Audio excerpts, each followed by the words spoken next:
Bonjour, mes amis. Oh, it is my podcast listening friends again. Are you here to hear about my friend Verso?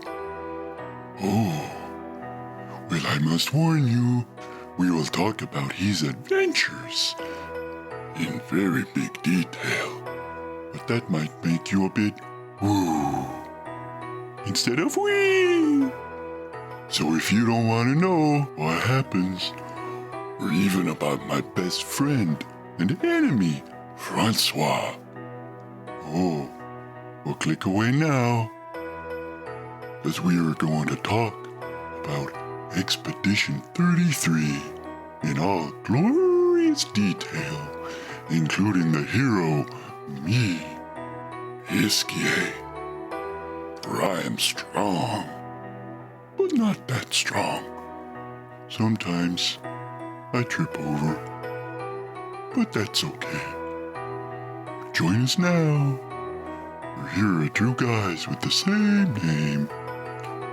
Iskie don't know how that happens.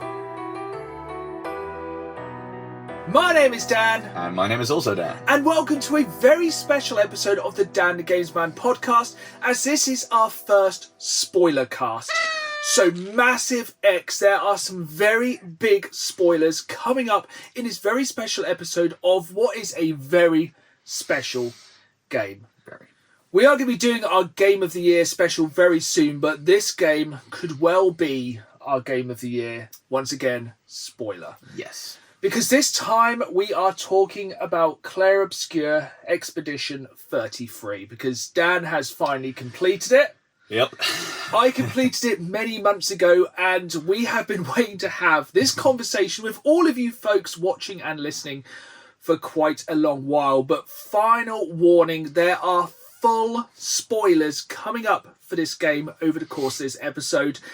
And I'm only ever going to say this once in this episode. If you do not want this game spoiled, and I recommend you don't, if you haven't played it before, turn back now. Because we are going to talk in depth about this game. Because it's incredible. It's a powerhouse of a game. It's without a shadow of a doubt one of the best games I've ever played. But kind of, I will say when we're going to go into full spoiler territory, if you want to stick around for the first few minutes, we're going to talk more about the mechanics of the game, bits like that. Because when I first heard about this game, I wasn't overtly interested. Same. I was intrigued of the concept and like the setting, but the gameplay I was like... Yeah. So the concept of the entire game is essentially there is this character called the Paintress who every year writes a number on a big monument out to sea that everyone can see, and everyone that age dies. They just disappear into the... just disappear. They go puff. And every year that number gets lower. Mm-hmm. For reasons which will become apparent later in this episode. Like a very specific doomsday clock. And essentially it is a turn-based RPG which also has parrying mechanics in that turn-based. So for me, a lot of the reason I'm not the biggest turn-based fan is I think there's a lot of sitting and waiting. 100%. Because essentially you'll do your attacks, wait for them to happen, wait for the enemy to do their attacks, and at this time you're like, check the phone, have a drink, and but this one you are having to stay in it all the time. Yeah, if you go and check like Vinted for even just a second while that's going on, you're going to probably get a TPK. It's not great. The entire thing of this game is you have to be locked in, because the parrying starts off not too bad, but by the end game, there is some extreme parrying, which we'll come on to later on when we talk about some of the big bosses of this game. Mm-hmm. And that's one of the selling points of this game. The bosses are epic. It is absolute cinema. Some of it, it's crazy. Yeah, I think of the entire game, you can just say absolute cinema. Mm-hmm. And I'd say it's equal parts. The graphics and style of this game are beautiful. Mm-hmm. The gameplay is impeccable. It just works. It's probably the best turn-based strategy game I've ever played, and I mean that. It's probably my favourite turn-based RPG of all time. It's probably up there in my top 10 favourite games of all time. Yeah. And then the storyline, which we're going to jump into a bit more in a minute, is incredible. It's quite a roller coaster. It's the most emotional, thought-provoking, all-enveloping story I've ever been a part of. Yeah.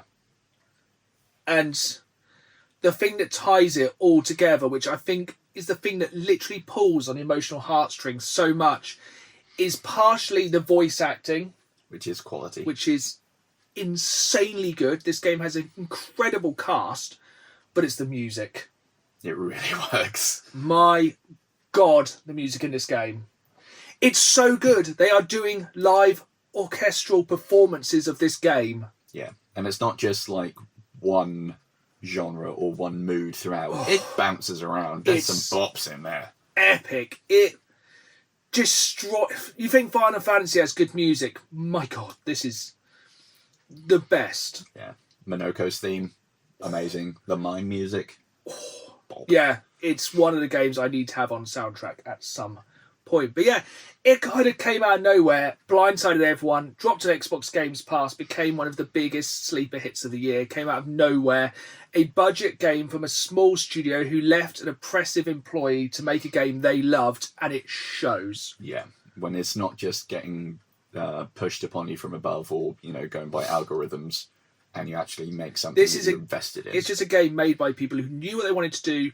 They set out with a very specific goal, and they absolutely smashed it. They had a vision, and boy, howdy did they pull it off. But this is where, if what we've just said sounds good to you, go away and play it now.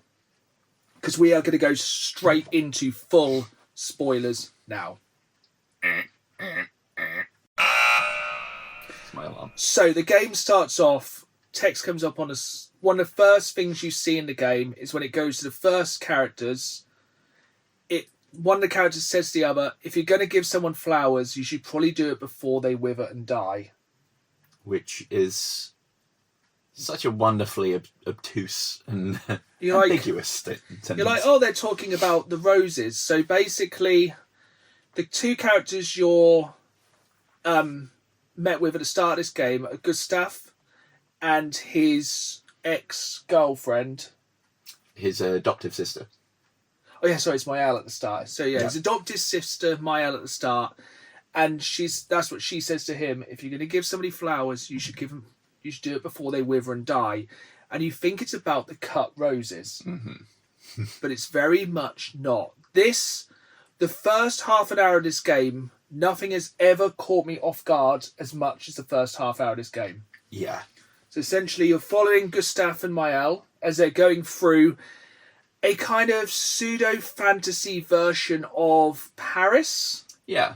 There's a big Eiffel Tower which is all warped and bent in the background. It's like something's pulled the world apart, hasn't it? Yeah, there's been some kind of a fracture. Yeah. And basically you're walking through this kind of early 19th century version of Paris. It's absolutely beautiful. There's flowers everywhere. People are like preparing for this big festival. It's all lovely. You're like, oh, this is really nice. Yeah. There's flowers everywhere. That's really nice. You're like, flower petals. Everyone's jubilant. And that's kind of where it all comes crashing down and it hurts inside. Yeah, you can kind of... you can hear the whistling of the other shoe about to drop somewhere. Because everything's very implied that it ain't good. But you're like, but things seem good. Why am not good? You're like, oh, this is really nice. Like, Gustav's going to make up with his ex-girlfriend and everyone's going to be happy. And yeah, it'd be nice. We both went into this game knowing nothing of it. Mm-hmm. Which is why we said, if you haven't played it, don't listen to this first. Play it first, then come back. This will still be here. Will be. Because then we get into the Gommage. Ooh, boy. So essentially that big number, which is painted by the Paintress once a year, is the countdown. Everyone of that age dies at that time of the year. They just turn into a bunch of rose petals. And float off into the wind. And this is what happens in the first 20 minutes or so. Yeah. You see Gustav's ex-girlfriend disappear in his arms in just petals, and everyone around is just disappearing. People are saying goodbye to their loved ones. They are literally crumbling in their arms as they are holding them. Yeah. And the music, and I literally broke down in that bit. I was crying. I was like, it's the music. It literally grabs you so hard. And it just had like the reconciliation moments before just becoming complex. It's like they had that one chance to kind of reconnect before they all know it's coming. Mm-hmm. Which is what sets up for the entire idea of the game. The whole thing of the expedition is a group of people who will go on what they know is most likely a suicide mission to try and stop the Paintress before the next year, because the group of people you go as, playing mainly as Gustav, and you take Maëlle, most of them are 32 years old, aren't they? Yes. And they know that is their last year. They have 1 year left to live, so they just go throw themselves at the Paintress, like many expeditions before, because this is the numbers are the number. It's the number of years left is that expedition, isn't it? Yeah.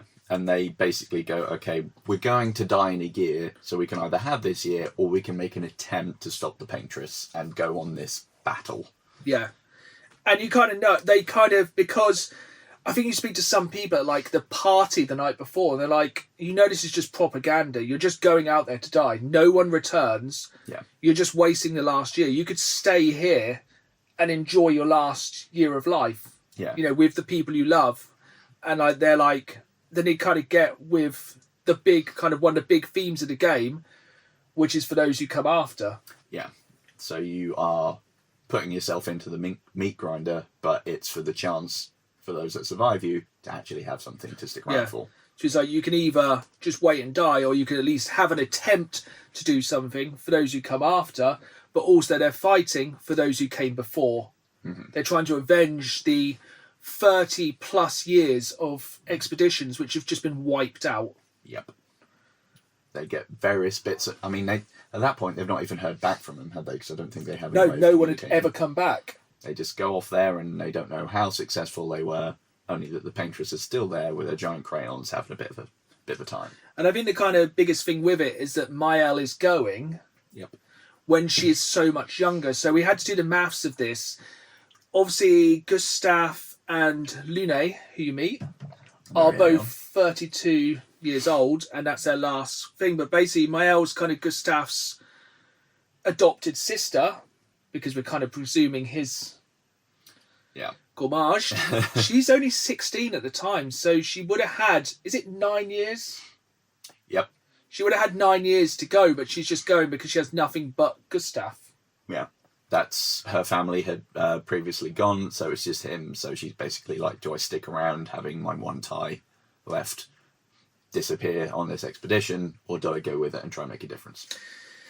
And oh boy, don't the expedition start well. It goes swimmingly. So you're like, wait a minute, there's loads of us. We've basically got like a small landing force. This surely will be able to go and knock some heads together. And essentially, as soon as you land on the continent where the expedition starts, you are attacked by an old man who you have no idea who it is and why there's an old man, considering no one should be above the age of 32, and he wipes. You get bodied. It's like the D-Day landings, but with more magic. And giant monsters made out of hands. Yeah, and just you watch your entire team essentially get wiped, except for, I think you only think it's 2 of you left at the start, don't you? I think so, you get so split up from the other members of your team. Yeah, you see people that on the sort of party the night before you're talking to. You've had this, it's implied you've got this long-standing relationship with them, you've trained with them, they're going to be part of it, they're leading the expedition. It's not even Gustav that's in charge. He's basically just like... along for the ride. Yeah, he's the science team of it. He's like Bones or McCoy or something. He's going along with his gadget MacGuffin. And then they all get nuked within the first few seconds. Yeah. Gustav's like, made a mistake. And that's where it kind of really starts to go into the kind of feel of the entire game, is like, has he made this big mistake? Should he have going? Like, should he? Is it just an absolute? Are they just literally throwing themselves into the meat grinder consistently? Yes. And it does really kind of go into the theme of, you know, they're literally arguing and the voice acting is so good. They're literally shouting at each other. You know, for those who come after. And I think one of the points he does literally just drop the F-bomb and just no. Yeah. Because it's so emotionally charged. It's like, Gustav's so conflicted. Why should he bother at this point? What is the point of any of it? Yeah, when they've made all of this effort, they've been preparing, and then within seconds, yeah, they've spent their entire of their force. life preparing for this point, and it's just absolute waste. And very soon into it, when you find what you think at the time is the only other surviving member of Expedition 33, it's in a cave full of corpses of prior expedition members, which isn't a fantastic sign of things to come. Because obviously the only thing they've seen of death has been the Gommage, where everyone just disappears into petals and it's all lovely. That's pretty. And now you get these kind of like stoned, not in a good way, like just statued people in just absolute agony have just died in the position of... Yeah, and just calcified and become this... And it's like just a war zone of just bodies. So it's already very much tying into the overarching theme with the sort of art style of lightness or light and darkness. You get this nice sort of opening intro where things are kind of happy, and then it goes very quickly the other side of it. Which I think is a very rough translation of what Clair Obscur mean is light and dark. Yeah, it's based on a French art movement, I think. Isn't it? Which the entire game follows that kind of movement, but basically then you kind of get to explore this very large world. You go through very set zones with some of the best enemy design I think we've seen since Dark Souls. There are some really cool ones and some really disgusting ones. So, yeah, some really disgusting ones. Ones that are like giant walking anuses, yes. Floating heads. The guys with like hoods that carry like mines. They're very cool. And everyone's favourite enemy in the entire game is the mimes. So we did actually want to kind of dress up for this episode, but time and we just wanted to jump in and talk about this game because we've been wanting to do it for a long while. The mimes are one of the funnest bits. There are so many optional bosses in this game, but the mimes... And then you can get the wonderful costumes after defeating the different mimes around there. I couldn't bring myself to equip. Oh, I did. I did it in a final fight. So essentially you can dress your characters up in the most inappropriate French wear of all time. Borderline racist French wear. It is. It's essentially a string of onions with like a white shirt and a bagel instead of a sword. Yeah, whatever red French stick, sorry. Whatever you pictured as soon as we said about like French stereotypes, it's that. It's beret, it's glasses, it's hoop jumper, it's literal baguettes. The outfit is called baguette. You can get it for every single character in the game. If you find all these optional bosses. And the world really does want you to explore. Yes, it's one of these ones that you think, okay, it's like little bits of sandboxes everywhere, but it just keeps on going. There is not a wasted millimetre of this game. You see something in the sky and you think, that's cool, that looks really cool. No, you're going there later. It will turn up to absolutely ruin your day at some point. Because essentially, very shortly in, you start off with just a couple of characters. Yes. Gustav and Maël, and Lune, and then you go to the Gestural village. Yes. Which the Gestrals are one of the funniest things about the game, because they're basically like little tiny puppets that have like a paintbrush for a head. Yeah, a comic relief. Are dumb as a box of rocks, just want to fight and just beat things up. Don't really understand what's going on. Don't really seem bothered by the Gommage or anything else that's going on as the world is literally imploding and ripping apart among them. And they just want to fight. Yep. They will just fight you for no reason. And they're interested in making like the ultimate fighting version of themselves. Yeah. Which has a wooden puppet making things that like have fire cannons on them. Not the best thought out plan. No, you'll literally have one which is basically covered itself in boxes and armour and has like a catapult on top. And I think my favourite thing, when they die, they'll try and like fall towards you and slam on you. You have to kind of then use the kind of reversal. Yeah, like the parry to the dodge systems. So good. Oh, so good. I love it. There is some real moments of comic relief. Which, again, it's definitely a feature rather than a bug, isn't it? I think it is there to not only add some levity in a very dark thing, but literally to be the light in the dark balance. And I think the thing is, if it was a consistent darkness and despair and depression, it would be too hard to play. Yes. But that just bit of fun makes it a bit of fun. And then basically you find out in that area you have to fight their champion, who is Ciel.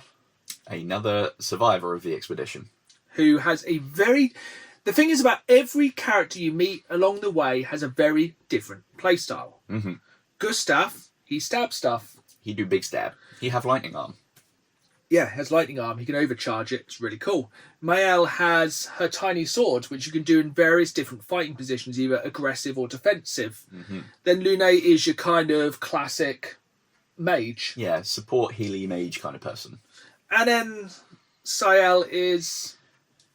odd. Yeah, she's a support character. She can be big punchy, or she can also be a good healing character. But she has kind of like these cards, these foretell. Basically, she's like a tarot reader kind of thing. Yeah. And with attacks, she can apply this stuff. The light and the dark. Yeah, she Literally. has light attacks, dark attacks. And when you do one after the other, you can go into Twilight that gives her like a damage boost, and she does all this other stuff with it. It's very cool. It's very cool. And this is what I love about the game. You can play in totally different styles. I did not really use her at all. Yeah, I started to when she was one of the only characters you could have. And then I quickly sort of skilled out of using her and found my other favourites. Yeah, Maëlle was always my favourite to the end. I thought she was very, very strong. But by this point as well, I had built a very strong attachment to Gustav.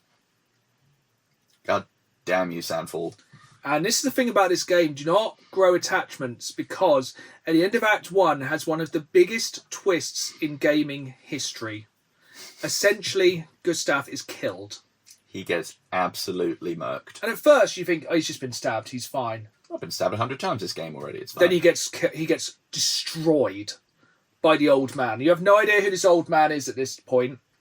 At this point, you've been laser focused on killing the Paintress, because I think the thing is, it makes you so dead set on, I'm going to there to kill the Paintress, to end the Gommage, to save those who come after. Yeah, everyone's always on about the Paintress. Then 100% now you're like, this old man has to die. Yep. Just suddenly this old dude, you don't know what his name is, you don't know his motivations, he's just there, he's angry, he's got a cane. This is about 10-15 hours in, end of Act 1, and it's like running into a wall. Yeah. It hits like an actual ton of bricks. You could have spent 100 hours at this point building Gustav up, because that's the thing, you can carry on building your characters up. You could have just gone, I'm going to just play as Gustav. He's going to be the absolute angel of death. He's my main. He gone. He gets taken off the board entirely. Yeah. It is one of the hardest twists. And it is so emotionally done. And it destroys the characters. Yeah. Because just before you have this massive thing when he's like, I can't do this. And then suddenly you have to keep going. Like, you can't go back. There's nothing to go back to. Effectively, yeah. If they go back, then they've only got a ticking clock anyway. Yeah, and he just gets killed in front of Maëlle. And I think he just destroys her. Yep. But you do get to meet a nice character at this point. That's true. You do get to meet quite possibly one of the best characters in games for a long while. I think, to be fair, that could be one of two you're speaking of. I can't remember who comes first. So just before this, once again, it's the light and the dark, which just follows it so much, is you meet Eske. Yay, Brimpy boy. A big, fat, balloon floating person. What is his friend called? He's basically arguing with somebody about rocks. Francois, yeah. Oh, he's Francois. Who keeps stealing his Mon rocks. Oh, and yes, you get some really good French mon ami every time you meet him. Because you can always go back to a camp and you can talk to the characters, and it adds so much storytelling. So at this point, you haven't done all your Gustav storytelling. Tough luck, he dead. They go home. Which he then kind of gets replaced by a new character who comes in called Verso. Yes. He doesn't have the same attacks, but he has a similar kind of vibe. Similar kind of tanky vibe.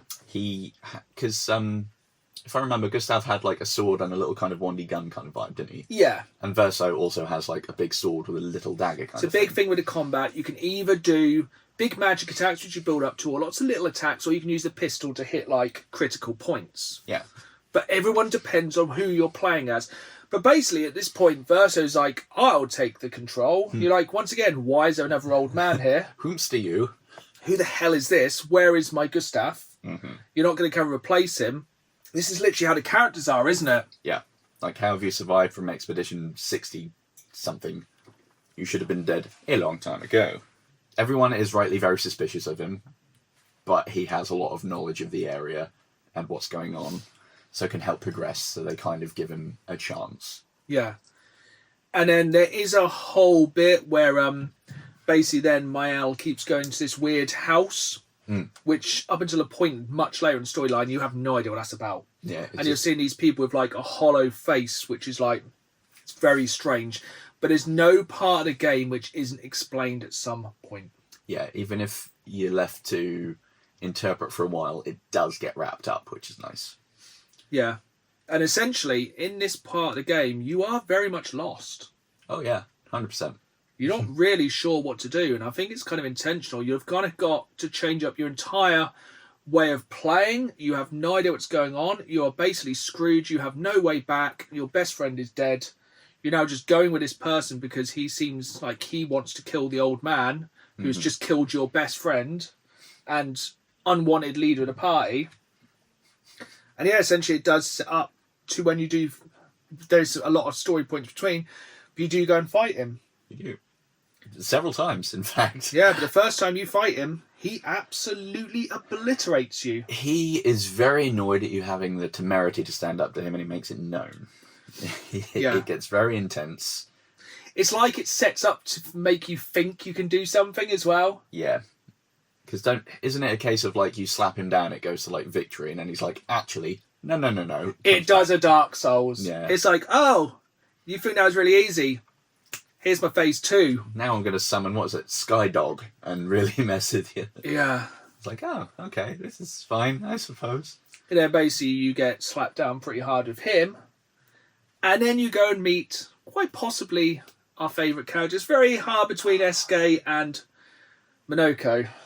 I think, for me, Minoko takes it just because of some of the just silly, dry moments between him and Verso. Because they're like best friends. They've known each other for they're years. best friends. They've just been on the continent for so long together. He is a Gestrel. He is. One of the only ones that can, like, talk. And think. And is remotely normal, but still wants to fight at every available opportunity. And has a bag of feet that he carries around. And has a real liking for feet. He does. I think it's based on Quentin Tarantino. But the idea is, basically, if he takes an enemy's feet, which say have a chance to drop in a battle, he can then take one of their skills, which means he is the most, I would say the most difficult to play as, but has the most options of any character. Yes.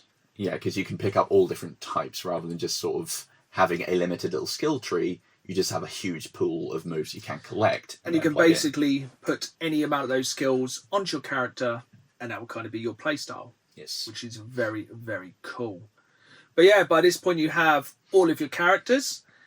And is it at this point where they realise they can basically make a weapon that they can use to get to the Paintress if they kill 2 essentially gods or like titans? Effectively, yes. There is a lot more to it, but essentially it's a whole world to explore. There's a lot of optional bosses, but the main thing is you have to kill these 2 big titan bosses. And at this point, I think we've found out the connection with Verso and the old man, I believe. Yes, you find out that the old man is Verso's dad, which you could probably guess just from the styling and the hair and the being a general grumpy puss, but it's confirmed at this stage. And he's like, we need to get this weapon so he can kill the Paintress and kill his dad. Yes, because his dad is big bad, trying to basically keep the world as it is. He likes the Paintress being sort of in charge of things. Because he doesn't want to upset it. He is immortal, as is Verso. Yes. For some reason, which becomes clear later on. As we said, everything becomes clear in the end. But basically, go on this big quest to defeat these 2 bosses. Or did you do them in the recommended order? Did I? I think I did. Yeah, what was the other one? The one with all the faces. It was the enemy of many faces, which had a real Devil May Cry feel to it. Basically, you have to defeat like the angry, the sad, and the laughing face. That's it. And it becomes this like big thing. Now, I slapped that boss. Yes, I think I remember that one being not too bad. Because one of the problems is with this game, if you go and do too many optional bosses, you become very powerful, which we'll talk about later in the podcast with Dan. The second boss is this big puppet lady, which is one of the most visually stunning bosses I've ever seen in anything. It was so cool. It's in like a Roman Colosseum, and she's like dancing around and has all these puppets, and it's like an enormous, elegant, haunted clothes-making doll is trying to kill you. Yeah, and the music is incredible, and it is one of the most tense fights because it basically has a power which, if you don't get one of the skills to level up your characters earlier, will make you kill yourself. Yep. You can get charmed and you either take yourself out or attack one of the other members of the team, unless you get this one specific thing by, I think, fighting a random optional boss. Random optional boss in the area. Like, there is a mass... We're not going to go too much into the skill trees because it's every person for themselves. You can create some crazy skills with this game. So it's well worth experimenting with. I think that's one of the things with the characters, the skills, the movesets, the weapons. You can do anything. Yep. That's one of the best bits about the game. Basically, once you've killed these two Titan bosses, you essentially have a weapon which can then pierce the veil, so you can go and fight the Paintress. Yes. Which you'd have thought would start you into endgame territory. That would be incorrect. Yes. So, how did you find the Paintress fight once you battled your way all the way up the monolith, which was, you'd think would be a pretty small area in and of itself, but it was not. The monolith was ginormous. It was a good 3 or 4 hour climb up this massive tower, which is a tower you can see from the start of the game. I found it very difficult. I think that's where the game really started to get difficult just before the end of Act 1. Mm-hmm. I think I had a slightly different playstyle while I was trying to do the single player a bit more because I was scared of spoilers. Yeah. But the community as a whole has been fantastic with spoilers free for this game. Yes. Because you were months behind, weren't you? I was. And obviously we did not tell each other thankfully anything. Managed to avoid all spoilers. It's very good. Because, I found that area very tough, and I found the Paintress fight very tough. I think at this point I've been spending a lot of time farting around the optional areas before I'd gone to the monolith. Yeah. So I had an okay time. Yeah, I struggled on that bit. It was very difficult. It's... because you kind of feel like you do fight the Paintress at one point, don't you? And you just do nothing. Yeah, it just like hits and it's like... It hit and the bar goes, boop, none. And you're like...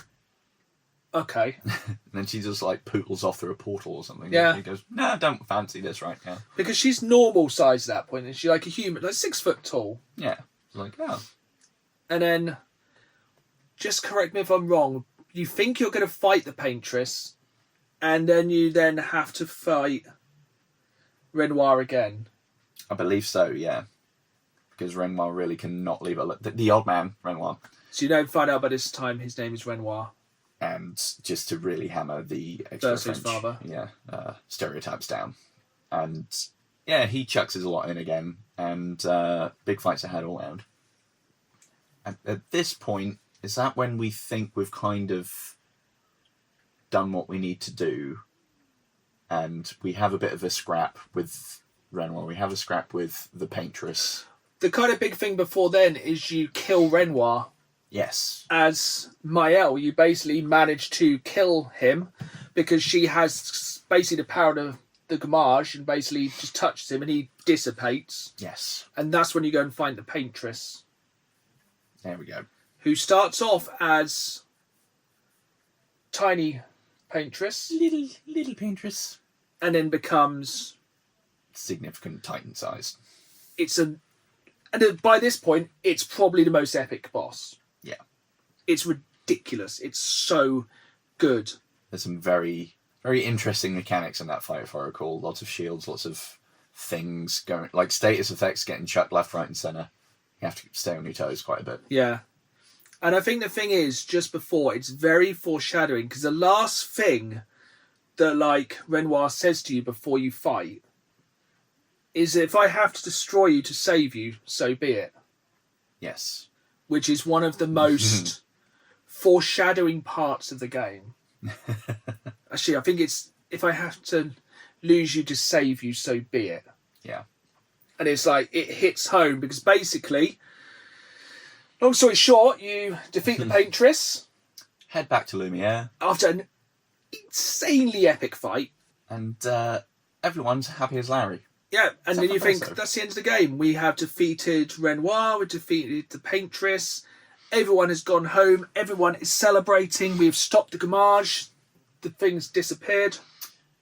Throughout the journey so far, there's occasionally been little sort of dissociative moments for Maëlle where she's gone into this black and white world, she's seeing weird things, everyone else is frozen, there's this strange girl who's got like burns on her face and a little porcelain mask. Turns out this person knows knows Verso.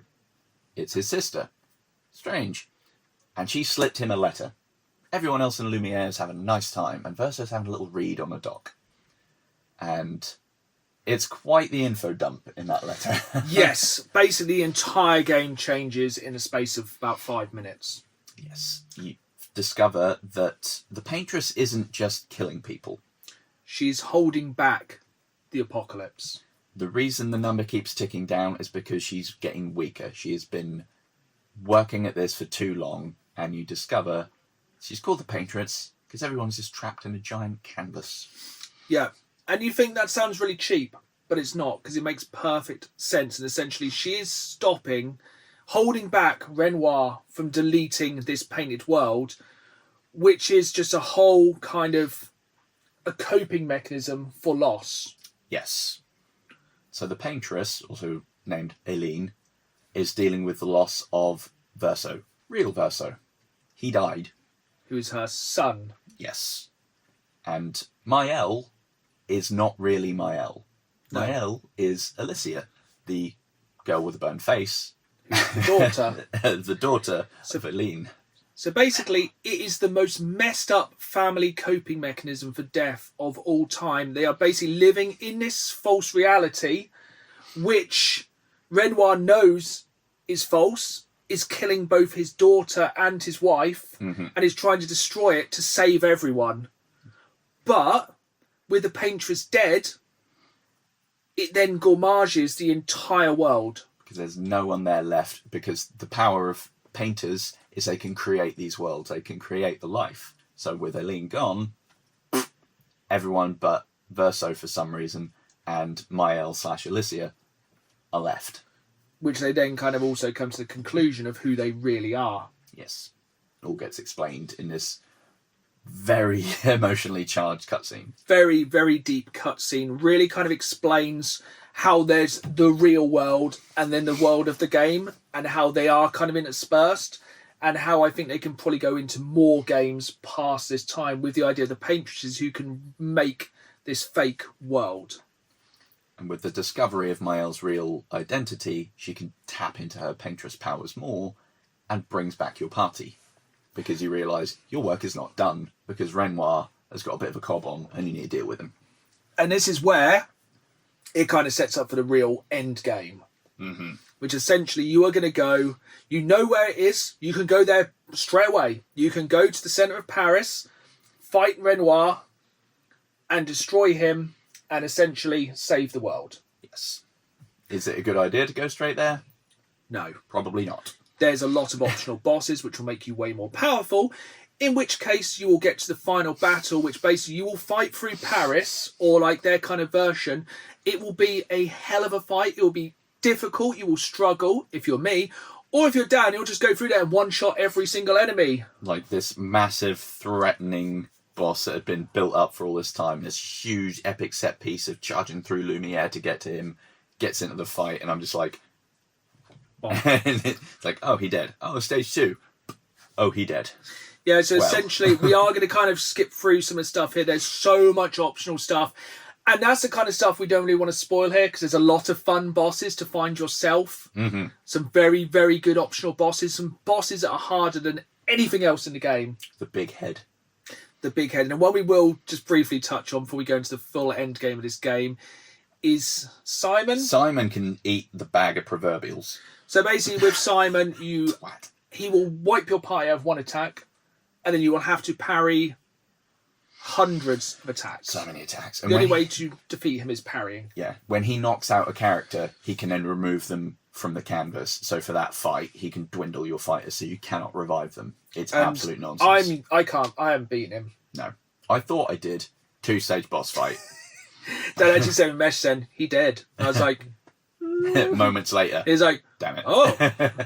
He's like, the warm up. And then to kind of more Dark Souls equivalent stuff here with the second phase fight, he gets like a Moonlight Greatsword. The sword itself has like a ghost behind it, so every time you parry, you have to like parry, and it's very annoying. Yeah, absolutely insane. But basically, you get to the end of the game, you fight his big dog.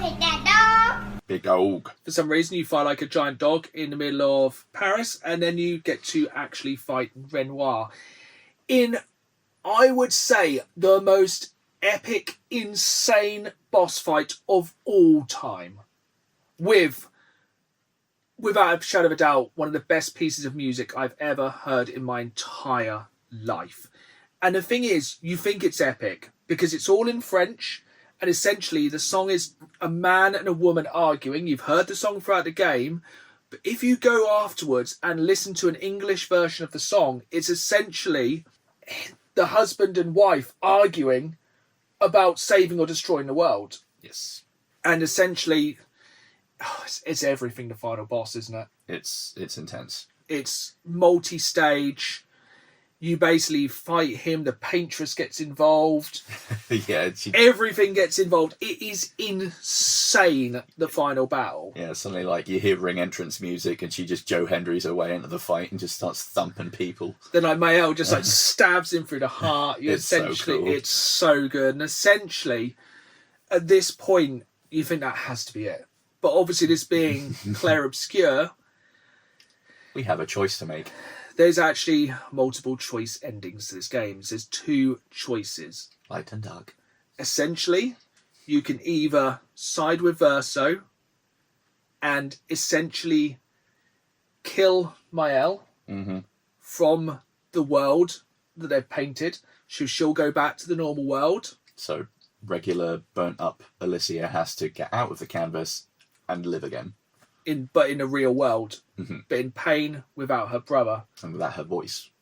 Yes, she's also had her throat burn out. Or you can side with Mael, kill Painted Verso, so he goes back to the real world. No, so he just is gone. He ceases to be. Because he only exists in this world, and she just gets to live in her fantasy world forever. Slowly dying like her mother was. Slowly dying, slowly going insane, but surrounded by friends in a way where she can live. And I went with that option. I went with that option because sometimes, in theory, it's the worst option. Yes. But it really begs the question, is it better to live a shorter, happier life or go back and live in the real world and just suffer consistently? Yeah, for a good time and a long time. And you just sit there at the end of the game and you just think, none of this, there's no good way out of this. Nope. You either live in denial, like, even if you pick that she stays in the painted world, you have this happy ending. Everyone's there. They're in like this music hall, like Gustav's come back, and Verso is like, she's painted a new version of Verso who's forced to sit there and just play piano. And I think he's completely aware of what's going on, and he's just not this pleased. Forced existence where he has to be there and has to be what they want him to be. But then it just, the last shot of the game is just her face slowly disappearing. And sort of like paint bleeding from her eyes. And you just know she's only got limited time, but that is the bad ending. And you just think, like, you have no way of knowing if it's a good or bad ending. And yes, you can go back and change it, but basically then you've made your decision. You basically either choose to live a lie or to go back and live in misery in the real world. And there's a full ending for each one. And it does just look like a life of misery, doesn't it? Yep. She just sat there in Paris in the garden, just existing, unable to speak, burnt up, without her family. Yep. It's such a powerful game. It's lose-lose, the game. Yeah. But it's just absolutely incredible. Part of me hopes they do another game from the universe because you could have all these painted dimensions. Exactly, yeah. But then part of me just thinks, do they just leave it as one perfect painted picture, for lack of a better term? I'm excited to see what the new content is going to be. I expect they're going to do a lot of new... They could do new islands, bosses. I'm definitely going to do another playthrough plus, because you can play through and use, I think you can actually still use Gustav all the way. Nice. So I think you can play as, and you can like play as characters from the start. He would have got later on. It's a harder experience, but you get higher levels, new kind of powers, stuff like that. And it's one I'm definitely excited to play again. And trust me, if you haven't played it, we've only really touched the surface of the main storyline in this 45-minute spoiler cast, but it's an absolute experience, and one that hopefully we've been able to kind of relive with us here on this special episode. Yeah, it's amazing. If I could play it for the first time again, I would. It's, without a shadow of a doubt, one of the greatest games of all time, and one you definitely don't want to miss out on. And hopefully if you've listened this far, you've played it through and haven't just listened to us spoil the entire game. But this has been a spoiler cast. I hope you have enjoyed it. We will be doing more in the future with other games, so stay tuned. But I hope you enjoyed this episode. If you did, hit that like button. If you're watching on YouTube, subscribe, leave a review. Make sure you download this episode on your podcast provider. Catch me on YouTube every Saturday live at 5, as well as bonus content throughout the week and new podcasts every other Friday and bonus editions like this wherever you get your podcast. It is goodbye from me. And it's goodbye from me. And always keep playing the game. See how I messed that up. Gonna end differently. Gonna just say, for those who come after. He did the thing.